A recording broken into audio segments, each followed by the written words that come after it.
Our next presenter will be Rachel McClown from the University of Liverpool. Rachel is close to the completion of her PhD in Egyptology, funded by AHRC at the University of Liverpool, following her MA in Egyptology and BA in Egyptology with Ancient Greek, also from the University of Liverpool.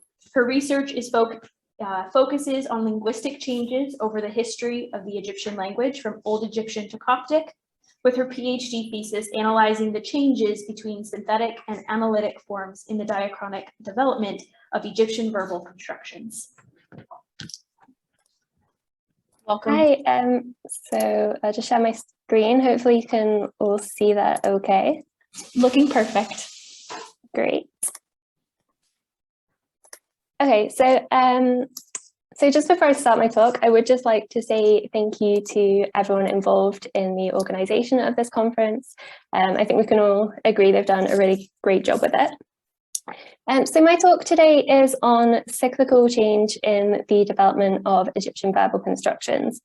It's a bit of a brief overview of my research, so if anyone does want any more detail on anything in particular, please do ask me about it at the end.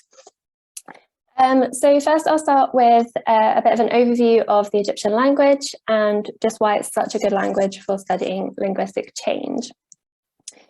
So ancient Egyptian is the world's longest and oldest and longest continually attested language. It's attested for around 5,000 years from the earliest known hieroglyphs and has just over 3,500 years history of complex grammatical development.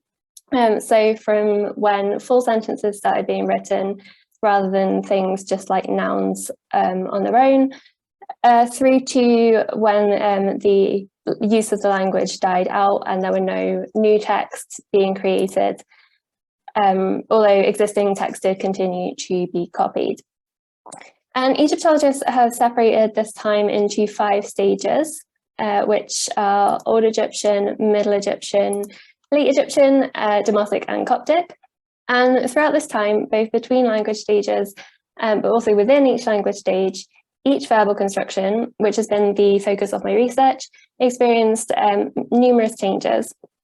So we have a language with a really long time period where the constructions have clearly gone through a number of linguistic changes at various stages during this time. So we have a language that provides really good evidence for studying linguistic change. And as a result of the individual linguistic changes that they experienced, each Egyptian verbal construction shows an overarching pattern, which is known as the linguistic cycle pattern. So this is a theoretical linguistic pattern which involves the alternation between analytic and synthetic forms, with a full cycle being the change from analytic to synthetic to analytic, or alternatively from synthetic to analytic to synthetic. And to define synthetic and analytic in a linguistic context, Schwegler has given us the definition of synthetic as the interdependency of morphemes within a speech unit, and analytic as the autonomy of morphemes within a speech unit. Although at a slightly more basic level, what this essentially means is that a synthetic form would use one word, where an analytic form would use several. So you can see this here in the difference between the synthetic ancient Greek form palso, which uses one word, and its English equivalent, I am going to stop, which uses 5 words to essentially say the same thing. So synthetic forms use less elements, with elements I'm referring to either morphemes or words, and are less separable, whereas more analytic forms use more elements, which can be separated by other words. So we can visualize a cycle something like this, with the process of a construction becoming more analytic being called analyticization, and the process of a construction becoming more synthetic being syntheticization. So it's already been noted that Egyptian shows a particularly striking example of the linguistic cycle pattern, especially in comparison to other languages. The fact that the developments of Egyptian verbal constructions exhibit the linguistic cycle pattern has been noted since at least 1970, from a rather brief article by Hodge. And as I already mentioned, the linguistic cycle is visible in the development of each and every verbal construction that I've looked at, which is every verbal construction which is attested across multiple language stages. So that's 17 constructions in total. In the majority of cases, the linguistic cycle involved one repetition, with the development from synthetic to analytic to synthetic. A few constructions show a more extended version of the linguistic cycle, and these are the negative habitual, negative future, and perfect constructions, which each have an additional analytic stage in their developments, and the past construction, which has both an extra analytic stage and an extra synthetic stage. So to provide a few illustrations of this cycle, you'll be happy to hear I'm not going to go through every verbal construction, but I'm going to very briefly show you 4 of them and how they show the linguistic cycle pattern. So firstly, the past construction. As I said, this has an extra analytic and synthetic stage to the synthetic, analytic, synthetic cycle. So it shows 2 full repetitions of the linguistic cycle. The earliest form of this construction in Old Egyptian is Sejam F. And I should just note, in all of these constructions, Sejam here represents the position of the content verb, and then F is representing the position of the subject. And then for Coptic, these are Sotum as the content verb and F as the subject, just with a different script for anyone who doesn't read Coptic. Sejam F was replaced around the 6th dynasty by EU Sejam NF, which was more analytic as it had the additional presence of EU, although this was only used in initial main clauses, and the verb ending N, which was used all the time. And these increased the quantity of elements within this construction. And also in the cases where EU was present, EU could be separated from the Sejam NF part of the construction. So this form was also more separable than its predecessor, Sejam F. The next development of the past construction then involved a return to the form Sejam F, and it's been suggested that this was either due to a loss of EU and N, or it could be a rejuvenation of the use of Sejam F from Old Egyptian, which there are rare attestations of throughout Middle Egyptian. But either way, this form was more synthetic than its predecessor, since the absence of EU and N meant they contained less elements. And this form was used throughout late Egyptian and into early Demotic. But within late Egyptian, there was another past tense form in use, although this didn't become the main form of the past construction until at least the Roman period within the Demotic language stage. It was formed Iraf Sejam with the addition of the verb ir as an auxiliary. And the auxiliary experienced desemanticization and decategorization, which basically just means that it lost its lexical meaning and all its verbal properties as part of its grammaticalization, and consequently became a much more grammatical form than the lexical verb that it previously was. So this caused an increase in analyticity, with the addition of an auxiliary increasing the number of elements in the construction, and also the autonomy of the content verb also being increased, as it was now an infinitive and no longer had the subject dependent on it. So you can see the subject F has moved from being attached to Sejam to being attached to ir. Then in Coptic, we have the form Afsotum, which is more synthetic than Iraf Sejam, as it's gone through coalescence. So all of the elements involved in it have been joined together, which makes them inseparable and interdependent on each other. And we can also see results here of erosion of ir to a. And then moving on to the negative past, we start with the earliest form N Sejam F in Old Egyptian, but we also have another form that was in use in Old Egyptian, attested from around the 9th to 10th dynasties, which is N Par Sejam. This is more analytic than N Sejam F, as we have the addition of par as an auxiliary and the increase in autonomy of the content verb. But N Par Sejam never actually became the most common form of the construction. It was only ever secondary form, so this didn't directly affect the linguistic cycle in the most common forms of the construction. But the form which developed directly from N Par Sejam, which was Bupuf Sejam, was the one which replaced N Sejam F as the most common form of this construction.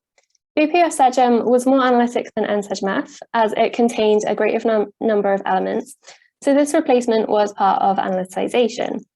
However, Bupuf Sejam was more synthetic than its predecessor, the secondary form N Par Sejam, as N and Par, which had been separable, have clearly experienced coalescence as these elements, which are now Bu and Pu respectively, are inseparable in Bupuf Sejam. And there's also a very slight phonological erosion in the development from pa to pu. So bupu or segem, as well as being part of analyticization, also shows the beginning of syntheticization. So this negative past construction gives us evidence of analyticization and syntheticization being able to overlap. After this development, bupu or segem experienced orthographic change, so just a change in the way it was written that wouldn't have affected the way it was spoken. So this had no impact on analyticity or syntheticity. But it then went through further coalescence in the development of M-Sotum in Coptic, which made it more interdependent and thus more synthetic. And this gives us a cycle of synthetic, analytic, synthetic.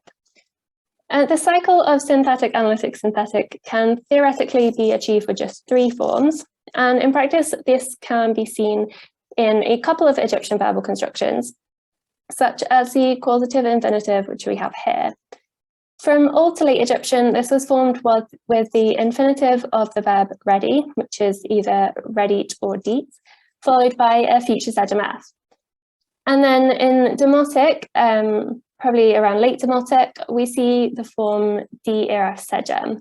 In this, we have the verb ir added as an auxiliary, which increased the quantity of elements in the construction, and also resulted in an increase in the autonomy of the content verb, so made the construction more analytic. And then following this, the construction became more synthetic in the next form, trafsotum. This occurred through the erosion of the fixed elements, so d became t and ir became ra. And also the coalescence of the construction, so d and the content verb, which were each separable from this group of the auxiliary and subject in the previous form, diachronic, became attached to this auxiliary subject group in the Coptic form. So when it had a pronominal subject, the entirety of trafsotum was completely inseparable. But then in contrast to forming the linguistic cycle with just 3 forms, this can also be achieved with a much greater number of forms, as in the terminative construction. Here, analyticization involved 2 new forms, while syntheticization involved 5 new forms, although some of these were just variations that were used alongside each other. This involved quite a few linguistic processes, as you can see listed on the screen. And there's also an interesting case within this construction where we see the development of a new form showing increases in both analyticity and syntheticity at the same time. And that's this form erat f segem, where the erosion from R to E makes this more synthetic, but then the addition of ir makes it more analytic. And since the increase in analyticity is greater than the increase in syntheticity here, overall the development of this form involves analyticization. So this construction shows that a large number of forms doesn't necessarily mean lots of repetitions of the linguistic cycle, and analyticization and syntheticization can occur quite gradually, with multiple increases of analyticity in a row, such as the increase in analyticity caused by the addition of ir and erat as segem, and then the following increase in analyticity caused by the addition of sha'a and sha'a erat as segem. And then the same for syntheticity. This can happen gradually over several forms there. So those are a few individual examples. And even with just 4 examples, we can see there's similarities between the processes involved, but there's also a fair few differences between the linguistic cycle in each construction. And if we compare the formation of the linguistic cycle in all of the verbal constructions that I considered, we can determine what the main causes of analyticization and syntheticization across Egyptian verbal constructions were. For analyticization, the main process involved was overwhelmingly auxilarification, which is the addition of an auxiliary into the construction. This happened at least once in the development of each verbal construction, and in some constructions it happened twice. Across the constructions, there were 7 different auxiliaries added. So in the constructions I showed you, there was pa in the negative past and ir in all the others. And the other auxiliaries found are nai and wa. So all of these are verbal sources of auxiliaries. And then we also have prepositional sources of auxiliaries. So we have ha, and hana. But the most common source for auxiliaries was ir, which was used as an auxiliary in 10 of the 17 verbal constructions I looked at. There are also a few other linguistic changes involved in analyticization in various constructions. However, none of these were anywhere near as common as auxiliarification. Most of these involved the addition of something new into the construction. So we have the addition of the verb ending n, as in the past form is sejamana. Then we have the addition of a second negative marker, which happened in the negative present and negative future. We have the expansion of semantic markers. So like in the terminative construction where e became sha'i through the addition of sha. And then we have the addition of an extra way of expressing the subject, which happened in the perfect and conjunctive constructions. The only process involved in analyticization which didn't involve the addition of a new element was the splitting of an element into two.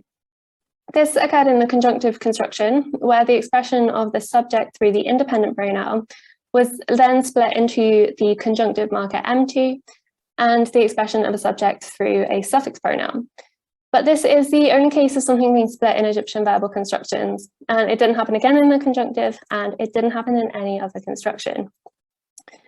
For the syntheticization stages of Egyptian verbal constructions, there's not so much one main process, but there are two processes which did cause increases in syntheticity, which can be seen at least once in the development of each verbal construction.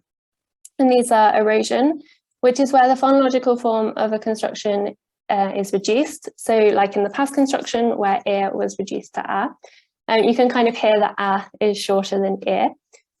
And also coalescence, which is where two previously independent and probably separable elements get joined together and become inseparable. In most constructions, these are visible from the form used in Coptic, although some constructions show the result of these processes earlier, such as the late Egyptian form of the negative past bu pu sejem, which shows the coalescence of bu and pu, and the slight erosion from pa to pu. The other process involved in syntheticization frequently was loss, which involved the elimination of an element of a construction, eventually resulting in it being permanently absent from the construction. For Egyptian, this definitely refers to the absence of an element from the orthographic or written form of a construction, but this doesn't necessitate its absence from the spoken form, although this obviously isn't something we can always see from the written evidence, which is all we have. Loss occurred in the developments of 9 constructions, so about half of the constructions that I looked at. And for syntheticization, there aren't really any processes occurring in maybe like 2 or 3 constructions, as there are several of for analyticization. So overall, the processes involved in analyticization and syntheticization in every construction, auxiliarification, erosion, and coalescence, represent one of the most obvious similarities in the formation of the linguistic cycle pattern in Egyptian verbal constructions. One of the most obvious differences between all the verbal constructions is the time taken to form the linguistic cycle. So just from the 4 constructions I showed you earlier, we can see several differences. And these bars here just represent the most synthetic and analytic forms. Obviously, with some of the constructions, there are other forms in the middle of these. But we can see that a lot of these are in different stages at different times. So for example, the past construction is synthetic, while the negative past and terminative analytic. And then with the causative infinitive, we have this massive gap before it becomes analytic a lot later than any other constructions.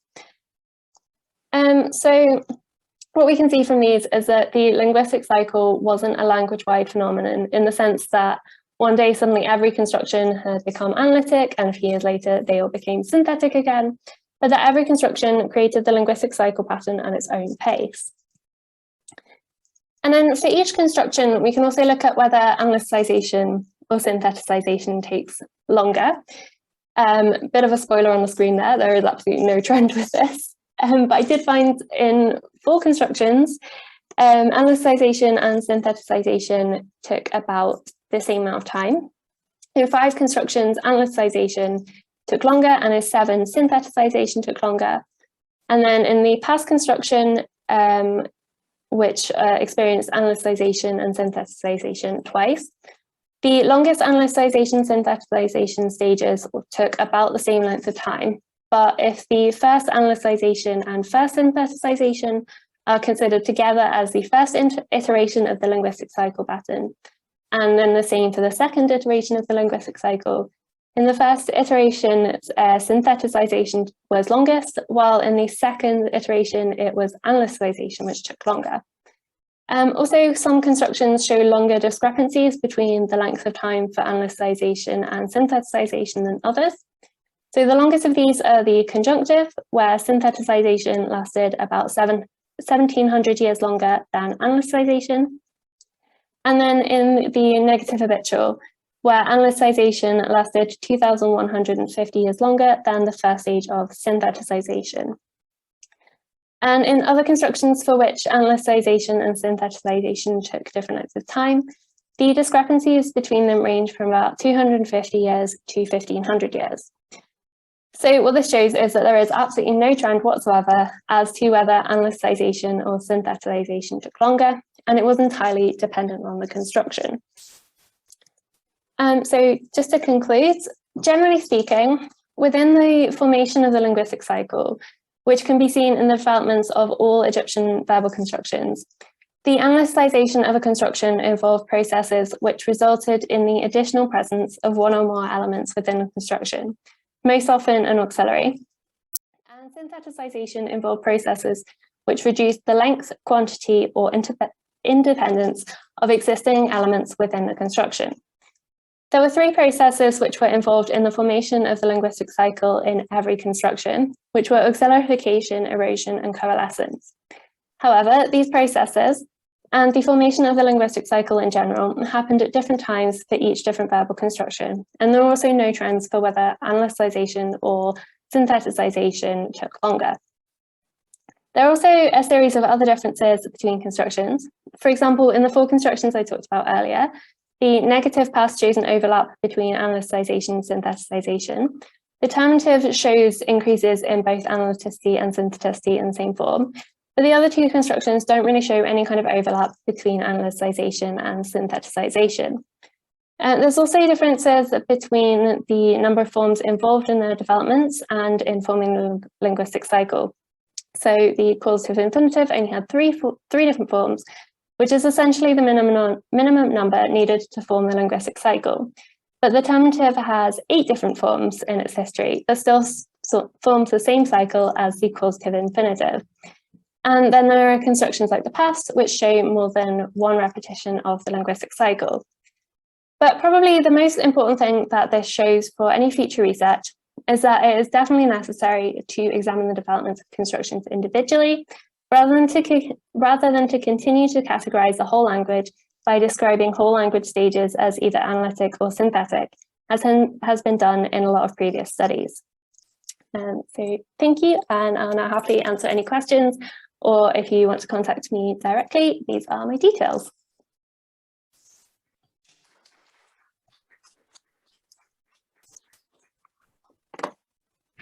Thank you so much, Rachel. We really appreciate that. It was wonderful. Do we have any questions in person? Okay, perhaps Valentina, you can walk us through some of our Q&A Zoom questions. Yeah, we have a couple of questions here. First of all, thank you, Rachel. It was really fascinating. Thank you so much. Val Pedrick asks, is analytical the same as periphrastic, which I have met in other linguistic studies? Yeah, pretty much, yes. I am using the term analytic because it contrasts better with synthetic, but essentially they're usually used to refer to the same thing, so forms that are made up of like several different words rather than being made up of just one word. Thank you. And the second question by Sue. Could you provide some English equivalents to help us understand how phrases were changing? Yeah, so we can actually see similar developments within modern English today. So the example I had near the beginning of this phrase, I am going to do something, a future tense form that we use, that we can describe as quite an analytic form, because it's got, if we're saying I am going to stop, we've got 5 different words there, and they can be separated by, say, adverbs. So we can say like, I really am going to stop. I am quickly going to stop, because it's separating the 5 words of this construction. But we can also see at the moment this becoming more synthetic. So we see this more in spoken language than in written language. But instead of saying, I am going to stop, we could say, I'm gonna stop. So this form gonna is a kind of a coalesced version of going to, and then we've got I'm, which is a coalesced version of I am. So these are now inseparable. You couldn't say, like, you couldn't separate the word gonna, and it's also showing erosion as well. It's missing some of the letters and the phonemes that were in these longer version of going to. So with this I'm going to stop, we then have a much more synthetic form, which is made up of only 3 words instead of 5. So yeah, we can see this process kind of ongoing within our own languages that we speak today. Great, thank you so much. We don't have any more questions in the Q&A. Oh, no, I'm kidding. There's just one new question that just popped up. So if there's no questions in the room, I can ask another one. Can any connections be determined as Egyptians became into more contact with their neighbors? Apologies in advance for my lack of linguistic knowledge, said Marie. Yeah, so the main kind of connection here is probably the language contact between Egyptian and Greek. So this increased significantly, obviously, after the Greek invasion of Egypt in 332 BCE. So we then have the ruling class of Egypt, which is starting to use Greek as the main administrative language, and this spreads throughout other classes as well. So eventually we do just end up with Greek being pretty much the only written language being used for maybe around 100 years, well, after Demotic has died out and before Coptic has really kind of got going. So there is quite a lot of impact of the Greek language on Egyptian. This is mostly to do with vocabulary being borrowed, and also Coptic, you may have noticed with some of the examples that I've given, but it uses the Greek script to essentially write the native Egyptian language. So there is quite a lot of impact on the Egyptian language from Greek. I do also think it has some impact on the fact that when it gets to Coptic, we see a lot of increases in syntheticity across Egyptian constructions. So this is kind of one of the only stages where we actually see all of the constructions kind of undergoing a bit of a harmonization. And I do think there is the potential that the Greek language did have some impact on this. The Greek language at the time was very synthetic, and in Coptic, we see a lot of increases in syntheticity. So it's possible that there's some kind of, like, this has had some kind of unconscious association, encouraging Egyptian speakers to kind of make their language more synthetic. But I think that probably requires, those are kind of my initial thoughts, probably requires a bit more research into that. Thank you so much. We have a couple of minutes, so actually there's another couple of questions that I probably have time just to ask you. The first one of these, Jordan Miller, thanks for a great presentation. I'm curious to know how your understanding of analyticity, syntheticity may contribute to the study of things like Egyptian poetry, hymns, love songs in terms of prosody, textual variation, etc. Is that something you've considered? It's not really something that I've considered. My research has been very, very linguistics based, very focused on the grammar rather than anything more of the context of the texts themselves. But I do think it would be very interesting to look at this in the context of different genres of texts. This isn't something I've included in my thesis just because I was, what do I have room for, and got excluded. But I do think, yeah, looking at different genres of text would be very interesting to look at in future, to see if any of these changes occurred in one genre before it happened in a different genre. I do suspect that we might be able to see these changes happening earlier in genres of texts that more closely represent the spoken language, so things like letters or anything a bit more informal. But yeah, it would be something really interesting to look into in the future, I think. Great, thank you so much, Rachel, again. Thank you. Thank